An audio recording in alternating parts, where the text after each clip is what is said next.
Good evening. This is All India Radio, and I am Nishit Kumar with the news at 9.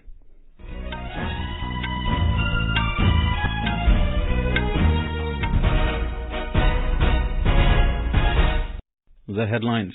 Uttar Pradesh Chief Minister Yogi Adityanath reviews law and order situation with senior officials after killing of gangster Atiq Ahmad. All three accused sent to 14-day police custody.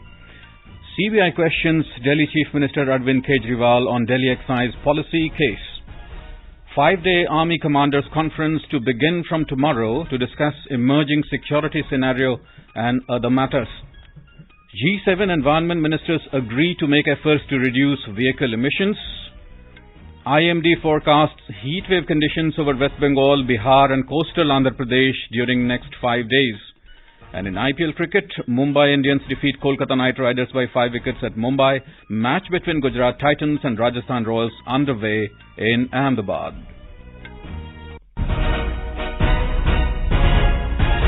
And now the news in detail. Uttar Pradesh Chief Minister Yogi Adityanath today reviewed the law and order situation in the state with senior police and administrative officials in Lucknow after the killing of gangster-turned-politician Atiq Ahmad and his brother yesterday in Prayagraj.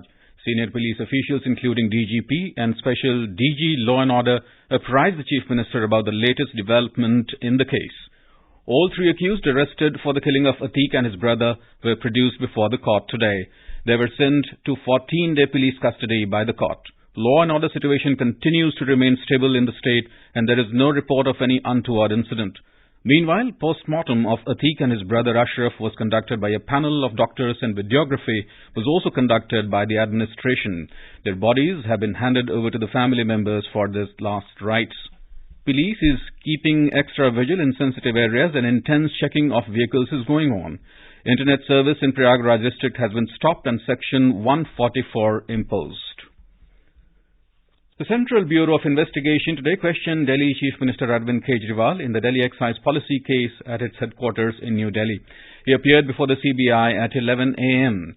Earlier, the investigating agency had issued summons to Mr. Kejriwal for questioning in connection with the alleged corruption in the formulation and implementation of the now scrapped Delhi Excise policy for 2021-22. The investigation in the Delhi Excise policy case began last year after the Delhi Lieutenant Governor Vinay Kumar Saxena recommended a CBI probe citing discrepancies in the policy. CBI had lodged FIR against 15 accused in this case for the alleged violation of rules and procedural lapses in the policy. Former Delhi Deputy Chief Minister Manish Sisodia, who is among the 15 accused named in the FIR, was arrested by the CBI in February this year. The new excise policy was later scrapped amid allegations of corruption and irregularities in its drafting and implementation. The first edition of the biannual Army Commanders Conclave 2023 will be conducted in hybrid format from tomorrow. The 5-day conference will continue till the 21st of April. On the first day, Army commanders and other senior functionaries will meet virtually. They will then travel to Delhi for balanced physical meetings on matters which require detailed deliberations. Our correspondent reports that Chief of Defence Staff, Chief of the Naval Staff and Chief of the Air Staff will also address the Army Commanders Conference. We have this report. Army Commanders Conference is an apex-level biannual event which is an institutional platform for conceptual-level deliberations culminating in making important policy decisions for the Indian Army. The forum will review the progress on the activities charted out as part of the Year of Transformation 2023 along with progress on Agnipati scheme and digitization and automation initiatives. During the conference, apex leadership will also brainstorm current and emerging security scenarios and review the operational preparedness of the Indian Army. Defence Minister Rajnath Singh will address the conference on Wednesday. Anand Kumar for AIR News, Delhi. The group of 7 environment ministers have agreed to make efforts to reduce vehicle emissions. In a joint statement issued at the end of a 2-day meeting on climate and energy issues at Sapporo City in Japan, they wanted the level of carbon dioxide that was recorded in 2000 to be cut into half by 2035. It said a major focus has been on how to reduce the carbon footprint of automobiles. The statement said their countries will check on their own progress every year in order to meet the goal. The agreement calls on the countries to help reduce emissions across a broad range of vehicles, including hybrids. They also set a new goal of preventing ocean pollution from plastic garbage by 2040. The ministers incorporated these agreements in their joint statement, which will likely be reflected in the discussions at the G7 summit in Hiroshima next month. The second Health Working Group meeting under G20 India presidency will commence from tomorrow in Goa. More than 180 delegates from 19 G20 member countries, 10 invited states and 22 international organizations will be participating in the three-day meeting. Additional Secretary, Ministry of Health and Family Welfare, Love Agrawal, briefed the media ahead of the second Health Working Group meeting. He highlighted health priorities and India's leadership role in the Global South. The second Health Working Group meeting of G20 will have discussions on the priorities, which include health emergencies, prevention, preparedness and response, strengthening cooperation in pharmaceutical sector with focus on access and availability to safe, effective, quality and affordable medical countermeasures. G20 meeting of agricultural chief scientists will start at Varanasi tomorrow. The three-day meeting is being organized by the Department of Agricultural Research and Education and Ministry of Agriculture and Farmers Welfare. About 80 foreign delegates from G20 member states will participate in the event.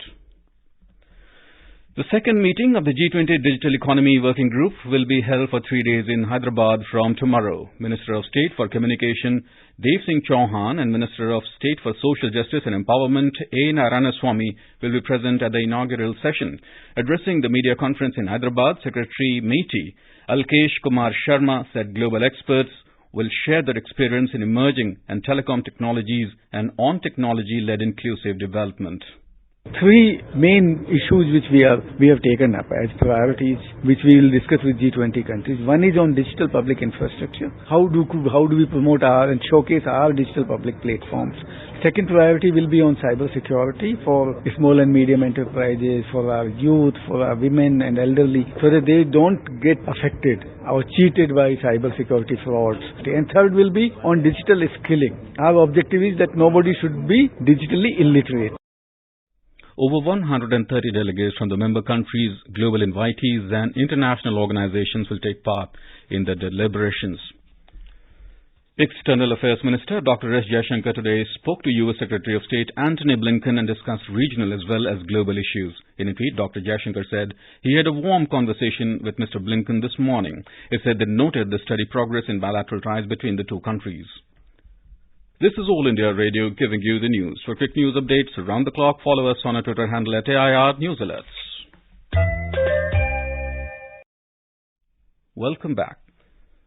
All India Radio is presenting vignettes of select quotes of Prime Minister from Mann Ki Baat as the program completes its 100th episode on the 30th of this month. Today, in the 66th episode of this special program, let's listen to the excerpts in which the Prime Minister underlined the need to step up Jan Bhagidari or people's participation in the functioning of the state machinery. People, voice and direct dialogue. That's your and our Mann Ki Baat. Yes, this is how our Prime Minister connects with millions of countrymen. With the program Mann Ki Baat, aired on the last Sunday of every month on All India Radio. This series, which started on October 3rd, 2014, will complete its 100th episode in April 2023. In the 66th episode of this special program, let's listen to that message of the Prime Minister, in which he called out for the need to step up people's participation in the functioning of the state machinery. During the lockdown, due to the pandemic, people were left faced with a multitude of problems. And they also came face to face with the true conventional face of the masses, that is, their inborn kind spirit. Crores of hands came forth to help, and they reduced the misery, especially of those who were at that time the most vulnerable and afflicted. In the Mann Ki Baat program broadcast on 28th June 2020, the Prime Minister gave a special mention to this collective people's participation, which is so crucial for a self-reliant India. साथियों, कोई भी mission people participation, जन भागीदारी के बिना पूरा नहीं हो सकता, सफल नहीं हो सकता। इसलिए आत्मनिर्भर भारत की दिशा में एक नागरिक के तौर पर हम सबका संकल्प, समर्पण और सहयोग बहुत जरूरी है, अनिवार्य है।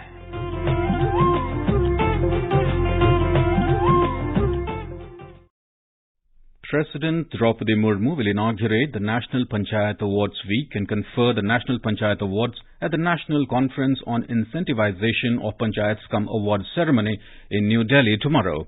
On the occasion, the President will also address more than 1,500 delegates from across the country.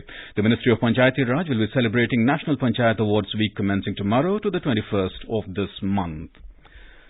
Tentative diplomatic efforts to address the conflict in Sudan are starting to emerge. The African Union's Peace and Security Council has tweeted that it is convening an emergency sessions to discuss the crisis. The Arab League is also holding an urgent meeting to discuss the situation following a request by Egypt and Saudi Arabia. At the same time, the Egyptian presidency has said that Egypt and South Sudan have offered to mediate between Sudanese army and the paramilitary rapid support forces.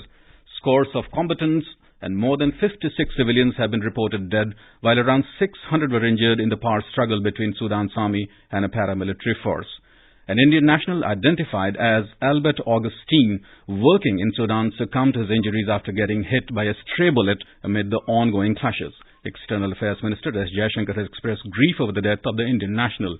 In a tweet, Jaishankar said the embassy is making all efforts to extend fullest assistance to the family. As fighting continues to rage across Sudan, both sides have made sweeping but unverified claims about the amount of territory they control. Germany has switched off its last 3 nuclear reactors last night, exiting atomic power, even as it seeks to wean itself off fossil fuels and manage an energy crisis caused by the war in Ukraine. While many Western countries are upping their investments in atomic energy to reduce their emissions, Germany brought an early end to its nuclear age. The RWE energy firm said it's the end of an era. The statement came shortly after midnight, confirming that 3 reactors had been disconnected from the electricity grid. Germany has been looking to leave behind nuclear power since 2002, but the phase-out was accelerated by former Chancellor Angela Merkel in 2011 after the Fukushima nuclear disaster in Japan. The High Commission of India opened its 16th Visa Application Centre in Kushtia town of southwestern Bangladesh on Sunday. High Commissioner Pranya Verma inaugurated the new Indian Visa Application Centre, IVAC. This will provide greater ease and convenience to the residents of Kushtia and its adjoining areas seeking visa services for visiting India. The Indian Meteorological Department has forecast heatwave conditions over West Bengal, Bihar and coastal Andhra Pradesh during the next 4 to 5 days. The heatwave conditions is also likely in isolated pockets over Punjab and Haryana during the next 2 days. The maximum temperatures will be in the range of 40 to 42 degrees Celsius over many parts of the plains of northwest India and adjoining Madhya Pradesh and East India. IMD said the maximum temperatures are above normal by 3 to 5 degrees Celsius over many parts of northwest, east and northeast India. And in IPL Cricket, Gujarat Titans have set a victory target of 178 runs for Rajasthan Royals at Ahmedabad. Asked to bat first, Gujarat made 177 runs for the loss of 7 wickets. In their allotted 20 overs, Shubman Gill contributed 45 runs and David Miller 46. Earlier, in another match, Mumbai Indians defeated Kolkata Knight Riders by 5 wickets. Chasing a target of 186 runs to win, Mumbai Indians achieved the target in 17.4 overs.